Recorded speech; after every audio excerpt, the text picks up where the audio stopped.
আচ্ছা, তুমি কি চাও যে তোমার জীবনের সমস্যাগুলো কমে আসুক? তুমি কি চাও জীবনে অনেক বেশি সুখী হতে, ঝামেলা থেকে দূরে থাকতে? তাহলে কম কথা বলার অভ্যাস করো। তাহলে অল্প বলার চেষ্টা করো, কথা কম বলো আর চিন্তা বেশি করো। তাই বলে কোনো দুশ্চিন্তা নয়, বরং সুচিন্তা। তোমাকে কম কথা বলতে বলছি কেন জানো? দেখবে যে মাছ যত বেশি মুখ বন্ধ রাখে, সে মাছ বঁড়শিতে পড়ার সম্ভাবনা ততটাই কম থাকে। তাই কথা কম বলার চেষ্টা করো, প্রয়োজনে বলো। আর দেখবে আমরা যখন অতিরিক্ত কথা বলি তখন মানুষ আমাদেরকে সস্তা মনে করে। দেখবে যখন আমরা অনেক বেশি কথা বলি তখন মানুষ আমাদেরকে অনেক অবহেলার চোখে দেখতে শুরু করে, মানুষ অনেকটা ইগনোর করে। তাই অল্প বলা শুরু করো। না, শুধুমাত্র সমস্যাগুলো থেকে দূরে থাকার জন্য নয়, বরং নিজের গুরুত্ব বোঝাতে, নিজের মূল্য বাড়াতে। জানো, আমাদের জীবনের সমস্যাগুলো আমাদেরকে শেখায় যে পরিচয় সবার সাথে রাখো, কিন্তু সম্পর্ক একটু বুঝে শুনে রাখো। বন্ধুত্ব একটু বুঝে শুনে করো। আসলে অতিরিক্ত জিনিসটাই আমাদের জন্য ক্ষতিকর।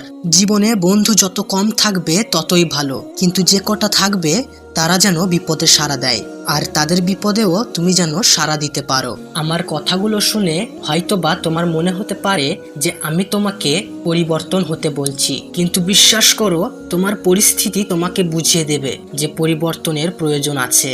আর তুমি যদি পরিবর্তন না হতে চাও, তাহলে তোমার সময় এবং তোমার আশেপাশের মানুষগুলো তোমাকে পরিবর্তন করতে বাধ্য করবে। কারণ সময় এবং পরিস্থিতির সাপেক্ষে তুমি সমস্ত কিছু ভুলে যাবে, তুমি সমস্ত কিছু শিখে যাবে। হয়তোবা পরিস্থিতির সাপেক্ষে আমাদের জীবনের কিছু অপূর্ণতা থেকে যায়, কিন্তু এটাও তো বাস্তব যে কিছু কিছু অপূর্ণতা মানুষকে বেঁচে থাকার অনুপ্রেরণা যোগায়। হ্যাঁ, কিছু কিছু অপূর্ণতা আমাদের জীবনে এগিয়ে যাওয়ার অন্যতম মাধ্যম হয়ে দাঁড়ায়।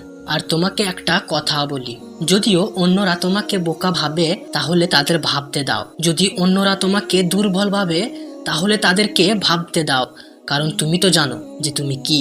অন্যরা মনে করে যে বুদ্ধিমান হরলিক্স খেয়ে হওয়া যায়, কিন্তু বাস্তবতা এটাই যে মানুষ প্রকৃত বুদ্ধিমান হয় ধোঁকা খেয়ে, অন্যের কাছ থেকে অবহেলার শিকার হয়ে, অন্যের কাছে অনেক বেশি পরিমাণ ঠকে।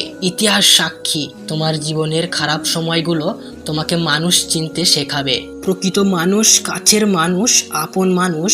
তাই ভরসাটা নিজের উপরে রেখো, কারণ অন্যের ওপর ভরসা রাখলে তোমাকে অনেক বেশি দুর্বল বানাবে। তোমার নিজের প্রতি ভরসা তোমাকে অনেক বেশি শক্তি যোগাবে, অনেক বেশি মজবুত বানাবে। কিন্তু তুমি যদি অন্যের উপর ভরসা করো তাহলে হয়তোবা অনেক বেশি কষ্ট পাবে, হয়তো সেটা তোমার দুর্বলতা বাড়িয়ে দেবে। তাই ভরসা বলো বা বিশ্বাস নিজের উপরে রাখাটাই উচিত, আর সেটা অন্যের থেকে বেশি বিশ্বাস করো না। আর সব থেকে মজার বিষয় কি জানো? চিন্তা কোনো সমস্যার সমাধান নয়। তাই তোমার কাছে অনুরোধ করব, অতিরিক্ত চিন্তা করো না। হ্যাঁ, অতিরিক্ত চিন্তা করো না।